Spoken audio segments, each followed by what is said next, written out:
Hi, my name is Jeff H. Sipe, and I have over 10 years of recruiting experience, including 5 years at Google. In this video, I want to focus on slowing down during your job interview. And at practiceinterviews.com, what we find is our clients tend to get fast and speed up, oftentimes during the worst part of their answers. And so this will absolutely negatively impact your ability to connect with your audience and truly have a fantastic interview. And so I want to focus on some of the softer skills, more physiological, psychological, and then flip over and talk about a few key areas in your behavioral answers and your open-ended answers where you can have better success, backed with examples. If you like my content, please like. If you have any comments, please comment below. And if you like my overall content, please subscribe. Item 1, breathe. We have talked about this in multiple videos, but your ability to slow down starts with your breath. And the one way to make sure that your body language is still showing up really well and you're not showing your interviewer that you're taking these deep breaths is actually to inhale and exhale through your nose. It sounds like a very, very simplistic step, but this is backed by science, and I talk about science a lot, and the science shows that if we just take a deep breath in and out through our nose, that it can really calm our nerves, settle our mind, and ultimately help us achieve better results in anything that we do, and in this case, the job interview. Item 2, comfort. So I want you to be really comfortable with slowing down.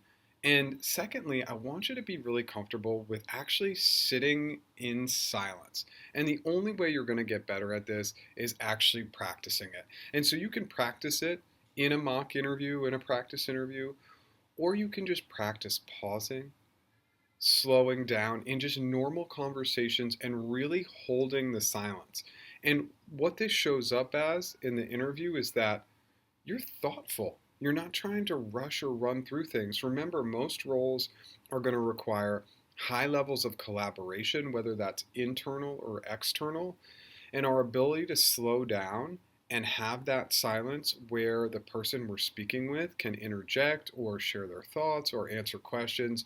It's just going to be critical for you to have success. Item 3, understanding your interviewer. This one is critical. I've done a couple of videos on this, but the chances that you're going to get 100% of your interviewer's attention, it's pretty unlikely. Maybe you get 50%, maybe you get 75%. I know it's a pretty sad stat, but whatever percentage you're getting, it's not going to be 100%.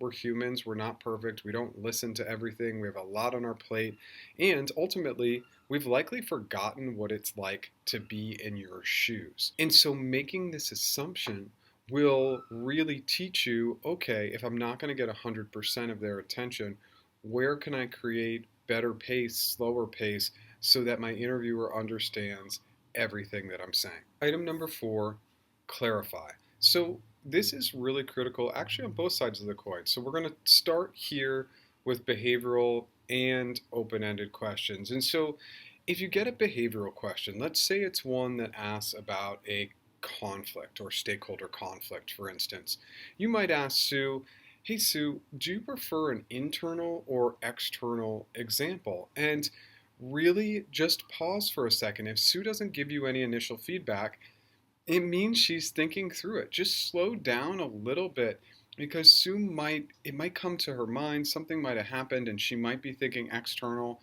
Give her a few seconds, sit in that silence. And then if Sue doesn't give you anything for 3, 4, 5 seconds, then you can say, Sue, as I think about the role, let's maybe focus on an external stakeholder, and I'm happy to back that up with an internal stakeholder if you feel like you'd like to hear one of those examples as well. So again, be comfortable with the silence. Even more important, and I think more tricky, is on the open-ended side when we clarify. We're usually asking questions, demonstrating some thought process, and we get to the end of that clarification, and Sue doesn't give us anything, and then we just dive into our hypothesis, our framework, our solution, whatever path we're going to take, And I really want you to check in with Sue at this point and again, sit in the silence. You've asked likely a number of different items, different concepts. Let Sue process the information and see if she'll give you anything, and then dive into the challenge. We're not building in enough time to allow Sue to give us better direction. Any piece of information that Sue gives us, it's just going to make us more strategic. It's going to make our answer more streamlined. And if Sue had something in mind, but we jump in too quickly, Sue is instantly going to think, well, this is a person who doesn't really listen well. So the clarification stage, super, super important for success. Item 5, the situation. Okay, let's flip right over to your behavioral answers. Your interviewer likely knows very little bit about your background, very little about you, and as you're coming into any situation, they just don't know the setup. They don't know the employees, they might not know the technology, they just have very, very little information. So I want you to set the stage slowly.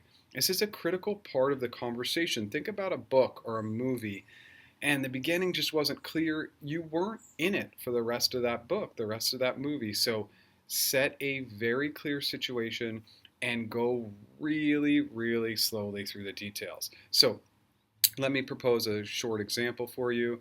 So, Sue, great question. I want to talk about an example from a time when I was a technical recruiter focused on hiring program managers for the data center space at Google. One of our challenges was receiving timely interview feedback.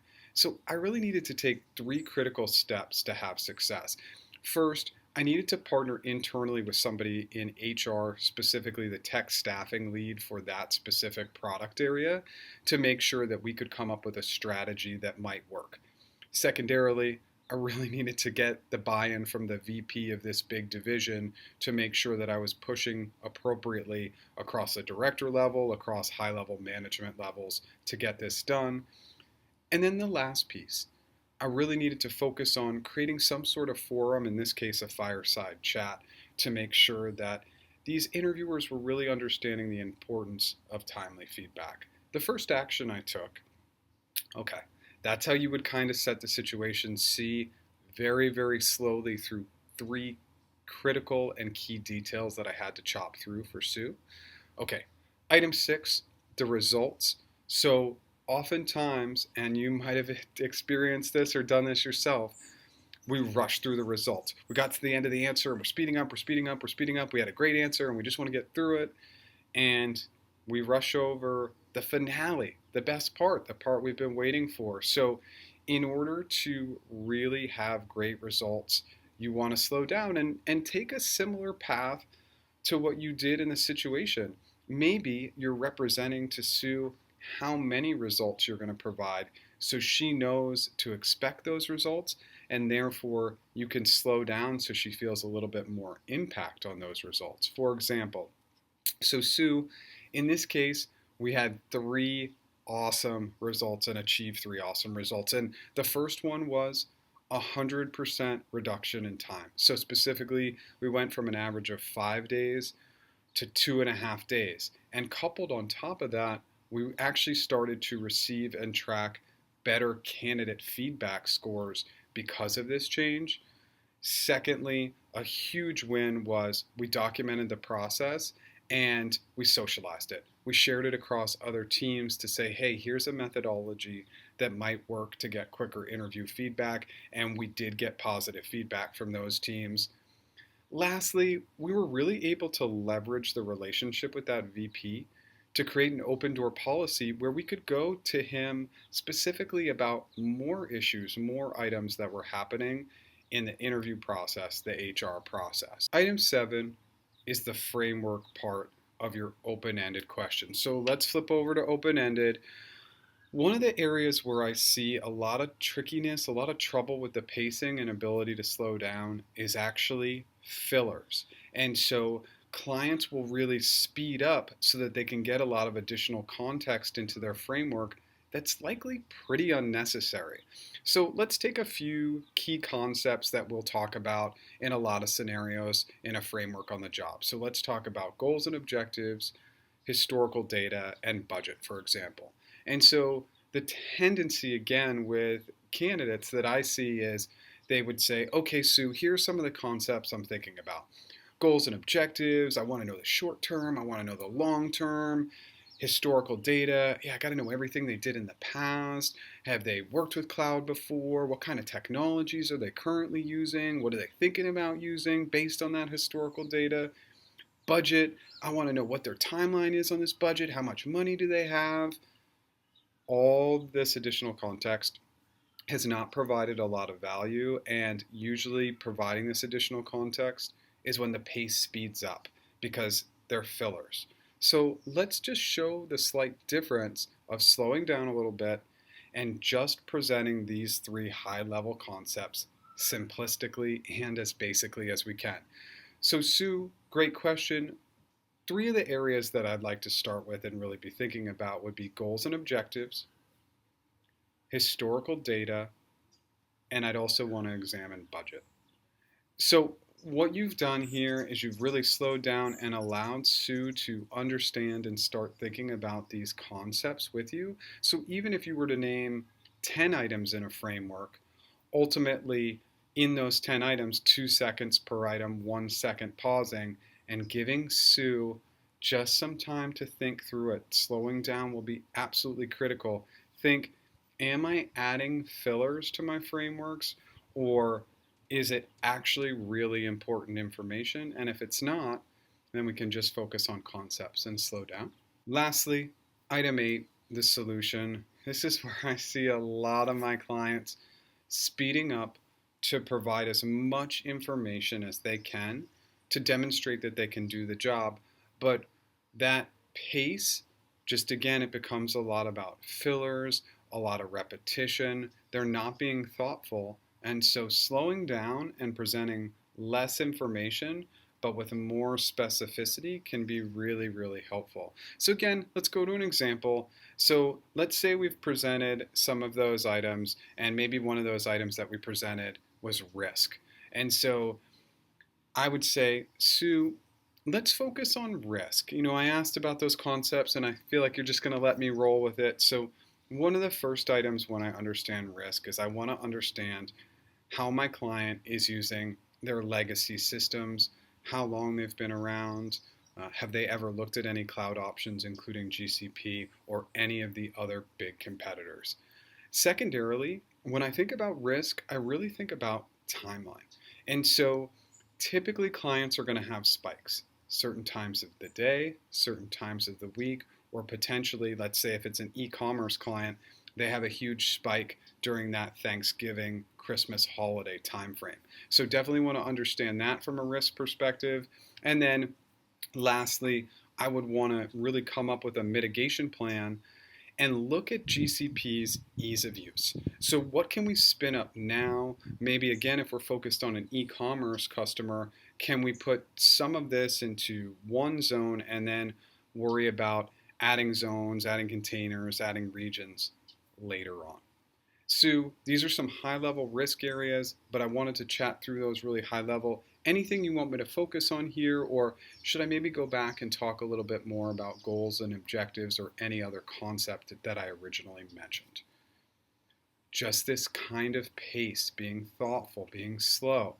You are just going to build a way better connectivity with Sue, and Sue's going to really see you as a candidate that's thoughtful, that can interact, and is going to envision you collaborating internally, collaborating externally. To sum up, you got to practice this, right? And it's taken me a long time over my career to be slow. And so I get really low, really slow. I'm incredibly thoughtful with my words because I want to make sure that I'm providing a very, very clear message. And so practice with a friend, practice with a coach, practice with anybody, but just practice. And you can do that in a social situation, or you can do it in a practice or mock interview. Just build in pauses. Slow down, because what you'll find is that all of a sudden your words become more thoughtful and yield to better conversations and more success. Good luck.